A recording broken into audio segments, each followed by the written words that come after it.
1번 문제는 시험에 잘 나오는 것이죠. 생애 진로 사정에 대한 부분입니다. 옳은 것은 입니다. 우리가 이제 생애 라이프 커리어 어세스먼트라고 말할 수 있는데 우리가 보통 LCA라고 하죠. 자, 첫 번째 보면 직업 상담에서 생애 진로 사정은 초기 단계보다 중기, 말기 단계 면접법으로 사용된다라고 했는데 대개인 초기 단계 때 많이 활용하는 건지 알고 계시죠? 우리가 이제 생애 진로 사정이라고 하는 것은 진사, 전하, 강장, 요약 이게 암기법이잖아요. 진사는 진로 사정이면 됩니다. 진로 사정. 그 다음에 전하, 전형적인 하루. 그 다음에 강장, 강점과 장애물. 그 다음에 마지막은 요약이라고 말할 수 있습니다. 이렇게 네 가지로 구성되어 있어요. 이 네 가지로 구조화되어 있어서 이것을 우리가 구조화된 면접법이다 이렇게 이야기합니다. 구조화된 면접법이다 이렇게 정리할 수 있습니다. 자, 1번 지문은 탈락입니다. 초기 단계 때 주로 사용하는 것이니까 이건 틀렸다라고 보시면 되고요.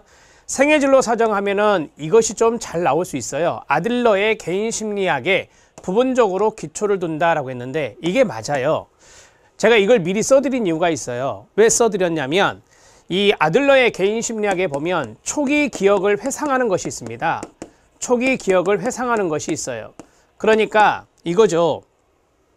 어린 시절의 기억을 우리가 초기 기억이라 하는데 아들러에서는 근데 우리가 이제 예를 들어서 생애 진로 사정을 한다 내담자를 대상으로 그러면 거기에 대해서 전형적인 하루 지금 하루를 쭉 보내고 있는 거 있잖아요. 그 내용도 물어보는 것이고 그 다음에 진로 사정 직업적인 부분에 진로적인 부분에 어세스먼트를 하는 거예요. 그러면 이것은 그 과거의 어떤 기억들을 떠올려서 내담자가 그 이야기를 해야 되는 거죠. 그래서 이러한 생애에 대한 진로를 사정하는 방법들이 LCA입니다. 따라서 아들러의 개인 심리학에 있어서 초기 기억의 회상 이런 부분들을 부분적으로 이제 가져온 겁니다. 생애 진로 사정이. 그래서 우리가 생애라고 하는 것은 쭉 어린 시절부터 지금까지의 이야기가 될 수 있어요.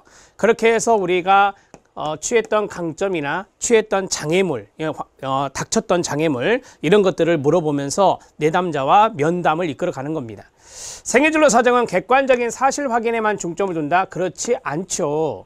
제가 여기서도 말씀드렸잖아요. 객관적인 사실 확인뿐만 아니라 예를 들어서 객관적인 사실을 우리가 확인하기 위해서만 이것을 생애진로 사정을 하는 게 아니라 이 사람의 과거에 어떤 생활을 해왔고 이런 것들의 어떤 주관적인 이야기들 그런 것들을 듣고자 하는 것들이 많거든요. 그래서 내담자의 어떤 주관적인 성향이랄까 주관적인 견해 이런 것들도 상당히 중요하거든요. 그래서 객관적인 사실을 확인하고자만 하는 것은 아니다 라고 보시면 됩니다. 자, 그 다음에 생애진로 사정은 여가 생활이나 친구관계 등과 같이 일과 직접적으로 관련이 없는 주제는 제외되나요? 포함되잖아요. 자, 여가 생활이나 친구관계, 일과 직접적으로 관련 없는 거, 이런 것들이 전형적인 하루에 들어갈 수 있잖아요. 그래서 전형적인 하루에 있어서 여가 생활은 어떻게 보내고 있는지, 친구관계는 어떤지 이런 것들을 우리가 볼 수 있습니다. 전형적인 하루가 여기에 대한 근거가 될 수 있다. 이렇게 보시면 되겠네요. 답을 해결합니다. 2번이 답입니다. 자, 이제 2번 문제 들어갑니다. 2번 문제는 짤막한 문제인데 내담자의 부적절한 행동을 변화시키는데 자주 사용하는 체계적 둔감화가 나왔습니다. 이 원리가 뭐냐라고 물었어요. 여러분들이 알다시피 부적절한 행동을 변화시킬 때 쓰는 것이 체계적 둔감화인데 체계적 둔감화는 불안 감소 기법입니다. 불안을 감소시키는 불안 감소 기법에 해당되는데요. 체계적 둔감화는 울피의 상호 제지 이론에 입각한다라고 하거든요. 자, 체계적 둔감화의 1번은 울피의 상호 제지 이론, 상호 억제 이론이라고도 합니다. 상호 제지 이론, 상호 억제 이론입니다. 자, 이게 이제 상호라는 것은 두 가지가 있다라고 하는 거잖아요. 그래서 서로 억제하는 거예요. 그러면 서로 양립할 수 없는 거죠. 같이 있을 수 없는 거. 그게 바로 이완과 불안입니다. 이완과 불안. 그래서 불안이 있을 때 이완을 획득해서 불안을 줄여나가는 거예요. 그게 바로 상호제지 이론의 핵심입니다.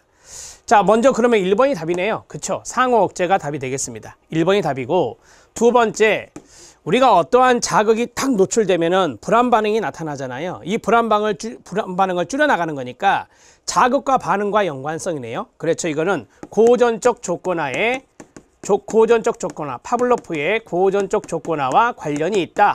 이것도 알아놓으시면 좋으니까 고전적 조건화와 관련이 된다. 우리가 이 고전적 조건화의 개념이 자극과 반응의 관계예요.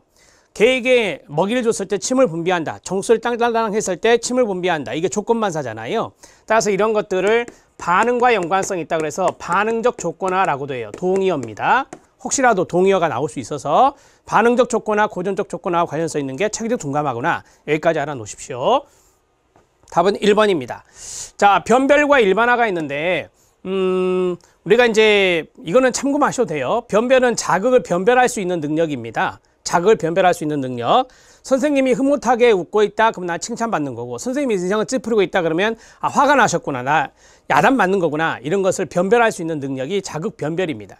자, 일반화는 자극의 일반화를 이야기하는 거예요. 그래서 뭐 하나의 자극에 어떤 반응이 나타나면 그와 유사한 자극이 있을 때도 똑같은 반응이 나타나는 것을 우리가 일반화다 이렇게 말합니다. 소거는 관심을 중단하는 겁니다. 그래서 관심 중단과 동의어가 돼요. 관심 중단과 동의어가 된다. 자, 소거는 관심 중단이에요. 뭐 예를 들어서 아이가 막 떠든다 그러면 거기에 관심을 주지 않는 거예요. 선생님이. 이게 소거 기법을 쓰는 거거든요. 대개 소거 기법은 바람직하지 못한 행동을 우리가 교정할 때 쓰는 방법이라고 그래요. 그래서 아이들이 막 교실에서 떠들면 거기에다가 뭐 야단을 친다는 게 아니라 그냥 관심을 딱 끊어버리는 거예요. 그럼 아이가 이 떠드는 행동을 이제 줄일 수 있다라고 하는 게 소거 기법.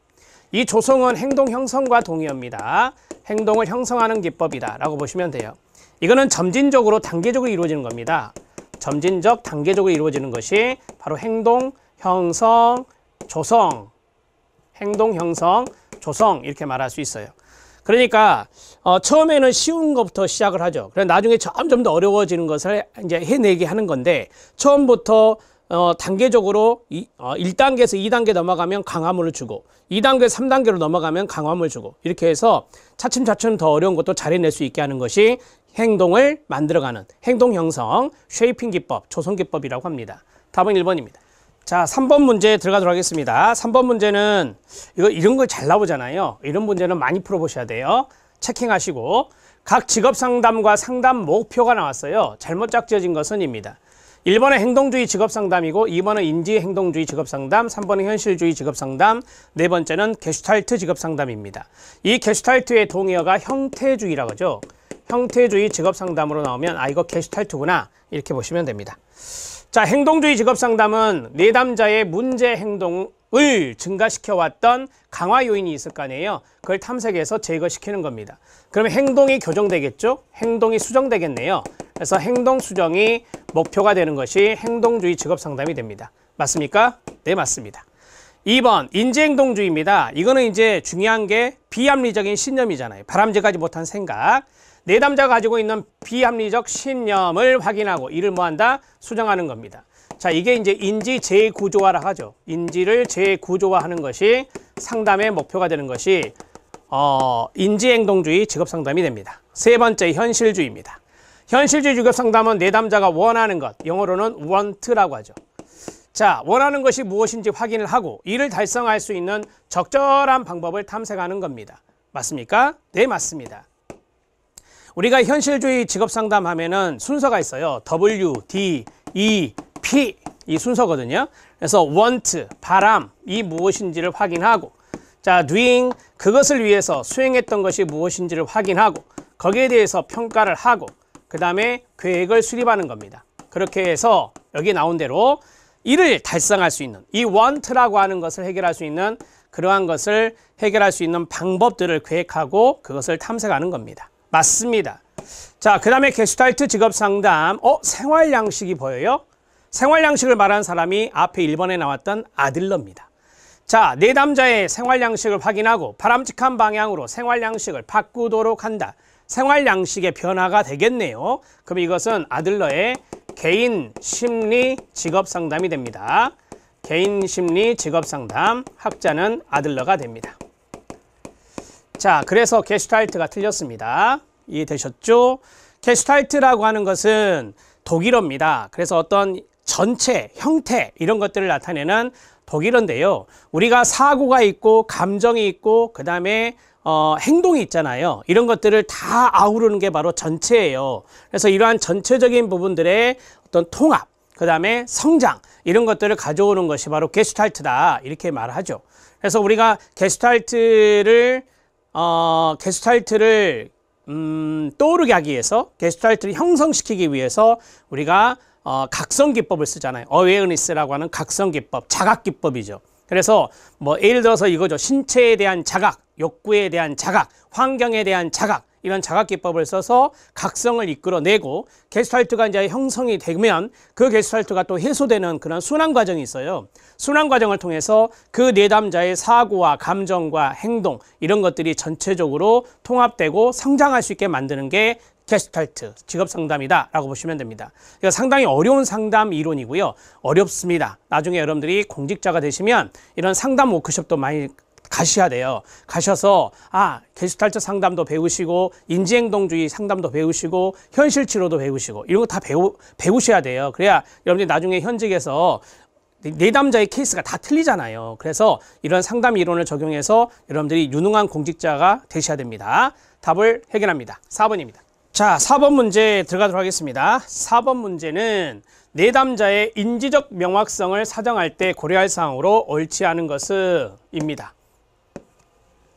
되게 우리가 이제 인지적 명확성과 관련된 문제는 그리 많이 출제되지는 않았지만 이 문제는 뭐 쉽게 풀 수는 있어요. 옳지 않은 걸 쉽게 찾을 수 있는데 인지적 명확성이라고 하는 것은 이 자신의 어떤 장점이 있을 것이고 자신의 장점이 있을 것이고 그 다음에 약점이 있을 거 아닙니까? 이것을 평가를 해요. 자신이 이제 쉽게 말하면 인지적인 측면을 활용해서 내 장점이 뭐고 내 약점이 뭐고 이런 것들을 이제 평가를 할 거 아니에요. 이런 것들을 바로 상황과 또는 환경과 연관시키는 능력이에요. 상황과 연관시키는 능력. 그것을 우리가 인지적 명확성이다 이렇게 말을 해요. 자, 이러한 부분들을 이제 어세스먼트 할 때, 내담자의 이런 인지적 명확성을 어세스먼트 할 때 고려할 사항입니다. 첫 번째, 직장을 처음 구하는 사람이 있을 겁니다. 뭐 이거 신규 사원들. 그 다음에 직업을 전환하는 사람도 있을 겁니다. 지금 직업을 가지고 있는데 A라는 직업을 이 직업에서 다른 직업으로 전환하려고 하는 거예요. B라는 직업으로. 그러면 이러한 두 사람의 직업 상담 접근은 동일해야 한다? 아니죠. 아니죠. 달라야 합니다. 처음으로 직업세계에 들어오는 사람하고 직업세계에서 A에서 B로 옮겨 타려고 하는 사람들의 직업상담 방법은 달라야 되는 거예요. 그래서 동일해야 된다가 틀렸다라고 말할 수 있습니다. 이해되시죠? 뭐 직업 전환적인 부분에서 하나만 사례만 든다면 이 직업이 너무 힘든 거예요. 그래서 직업을 전환하려고 하는 사람들이 있다. 그러면 이것은 쉽게 말해서 직업적인 상담보다는 뭐 심리적인 문제가 있을 수도 있어요. 뭐 무력감에 빠졌다든지. 그러면 심리치료를 먼저 하고 할 수 있는 거고, 처음 직장을 구하는 사람들은 이런 뭐 심리적인 문제는 없을 수 있잖아요. 그래서 이런 사람들은 바로 직업상담 들어갈 수 있는 거고, 그냥 달라야 돼요. 다를 수 있어요. 그래서 동일하게 해야 한다라고 하는 부분이 틀렸고, 직장인으로서의 역할이 끊어봐요. 다른 생애 역할과 복잡하게 얽혀 있다라고 했어요. 내가 이제 직장에서 하는 역할이 있습니다. 그런데 내가 또 생애적인 부분의 역할도 있을 수 있잖아요. 이게 막 얽혀 있을 수 있거든요. 이야기하다 보면. 그럼 이거는 생애 역할을 함께 고려해 줘야 되는 거죠. 이건 당연한 이야기 아닙니까? 생애 역할을 그냥 내버려 두고 직업인으로서 역할만 가지고 이야기한다면 이 내담자가 아마 실망할 거예요. 왜? 자기가 생애 역할도 있어서 이게 너무 힘든데, 특히 여성분들 같은 경우는 그러한 문제들이 있을 수 있어요. 일가정 양립이라고 하는 것들이 있을 수 있으니까. 자, 그 다음에 직업상담에서는 내담자의 동기를 고려해서 상담이 이루어져야 된다라고 했어요. 그렇죠. 인지적 명확성 사정과 동기 사정, 이런 것들이 이제 이론에서 공부하셨잖아요. 이런 것들이 같이 이루어지는 겁니다. 그래서 동기도 고려해서 직업상담에서는 상담이 이루어질 필요가 있습니다. 모티베이션이에요. 그래서 뭐 우리가 이제 여러분들이 나중에 면접시험 보셔야 돼요. 면접시험 볼 때 뭐 직업상담직 공무원을 지원한 동기가 뭡니까? 이게 진짜 많이 물어보는 질문이거든요. 그럼 여러분들의 동기가 있듯이 내담자에게도 동기가 있을 수 있어요. 내가 직장생활 하고자 하는 동기, 그런 것들을 면담을 통해서 같이 어세스먼트를 해야 됩니다. 자, 그 다음에 우울증이 나왔어요. 우울증과 같은 심리적 문제가 생겼다. 그래서 무력감이란 게 생겼다. 무력감이란 게 생겼다라고 해요. 그럼 인지적 명확성이 부족하다. 아, 무슨 말인지 알겠죠? 우울증에 심리적인 문제가 있어요. 무력감이 있어서 심리적 문제가 있는데 그런 사람들이 인지적 명확성이 부족한 분들 중에 한 사람이거든요. 이럴 때는 진로 문제에 대한 결정은 당분간 보류하는 게 좋다. 이 말은 심리치료를 먼저 받는 게 좋다라고 하는 거예요. 이거를 개인 상담이라 하거든요. 개인 상담을 통한 심리치료를 우선적으로 해야 될 필요가 있다. 그러니까 진로 문제에 대한 결정은 우선 보류라고 하는 거예요. 이것을 하고 나서 이게 1번이고 그 다음에 이제 직업 상담을 하는 거죠. 그 다음에 직업 상담을 하는 겁니다. 이렇게 순차적으로 가는 것이 4번 케이스예요. 자, 답을 해결했습니다. 답은 1번입니다. 자, 5번 문제 들어가도록 하겠습니다. 5번 문제는 포괄적 직업 상담의 문제입니다. 우리가 이제 포괄적 직업 상담하면 대표적인 학자가 크리츠죠. 크리츠의 포괄적 직업 상담에서 내담자가 지닌 직업상의 문제를 가려내기 위해 실시하는 이거 변별적 진단 검사로 옳지 않은 것은 뭐냐라고 했어요. 이 포괄적 직업 상담은 여기 나온 대로 변별적 진단을 중시합니다. 진단을 중요시한다라고 보시면 돼요. 우리가 이제 포괄적 직업 상담의 우리가 크리츠가 생각나시죠? 비현실형, 그다음에 부적응형, 다재다능형, 우유부단형 생각나요? 강압형, 이런 것들이 있었잖아요. 이런 것들이 쭉 읽어보면 뭐 흥미가 어떠네, 적성이 어떠네 그런 말이 나오잖아요. 그래서 그것을 알려면 흥미검사나 적성검사 이걸 기본적으로 해야 되겠죠. 이해되시죠? 네, 그래서 변별적 진단검사를 중요하게 생각하는 건데요. 자, 직업 성숙도 검사라든지 직업 적성 검사라든지 직업 흥미 검사 이런 것들을 중요하게 생각하는데 경력 개발 검사 이건 안 합니다. 경력 개발 검사는 그것과는 상관이 없다라고 보시면 됩니다. 그래서 답은 4번이에요. 쉽게 말씀을 드리면 이런 거죠. 우리가 어떤 검사는 측정이라고 하잖아요. 측정. 그래서 이런 측정을 통해서 그 내담자의 적성과 흥미와 어떤 성숙도, 직업에 대한 성숙도 이런 것들을 우리가 살펴볼 수 있거든요. 살펴봐서 포괄적 직업 상담을 하는 건데 이 포괄적 직업 상담에서 조금 더 나갑니다. 이 진단이 나오잖아요. 진단이 나오면 여기에서 우리가 해석을 하는 거예요. 그래서 해석을 할 때는 포괄적 해석, 전반적인 포괄적 해석을 중요시한다라고 보시면 됩니다. 직업 상담 이름이 또 포괄적 직업 상담이잖아요. 그렇다고 해도 경력 개발까지 보진 않는다. 그래서 경력 개발 검사가 틀린 거고요. 자, 포괄적인 해석을 하는데 우리가 이제 상담도 하고 그다음에 심리 측정도 했어요. 측정이라 할게 그냥. 측정도 했어요. 그러면 측정에서 나온 것은 통계적인 부분이잖아요. 수량화가 되어서 나올 것이고 상담 같은 경우는 이제 주관적인 부분 아닙니까? 상담자의 주관적인 부분. 그래서 이게 서로 뭐랄까요? 수정 보완이 되는 거예요. 수정 보완이. 그러니까 심리 측정에서 나온 것의 통계적 오류는 상담을 통해서 보완을 해주고 상담에서 주관적인 오류의 부분들은 측정적인 부분에서 해주는 거예요. 이것을 우리가 역동적 진단이라고 해요. 역동적 진단이라 합니다. 참고만 하셔도 돼요. 조금 더 제가 말씀을 드린 거예요. 그냥 포괄적 직업 상담을 할 때 그렇게 한다라고 하는 거예요. 그래서 포괄적 직업 상담은 이런 검사들을 중요하게 생각하고 그 다음에 아까 말씀드렸던 포괄적인 해석을 실시한다. 더 나아가서 역동적인 진단을 통해서 상담에서 오류가 있는 것은 측정으로 보완하고 측정에서 오류가 있는 것은 상담으로 보완하는 이런 역동적인 진단 과정을 거친다. 이렇게 생각하시면 됩니다. 답은 4번입니다. 자, 이제 6번 문제 들어가도록 하겠습니다. 6번 문제는 체킹해 주시는 게 좋아요. 게슈탈트 상담 이론의 단독 문제인데요. 여기에 보면 접촉 경계의 혼란이란 말이 있어요. 좀 말이 어렵죠. 접촉 경계의 혼란을 좀 더 쉽게 말하면 환경과의 접촉을 방해하는 요인이에요. 환경과의 접촉을 방해하는 요인들이거든요. 이게 많아요. 일으키는 현상에 대한 설명으로 옳지 않은 것은 이다 라고 했습니다.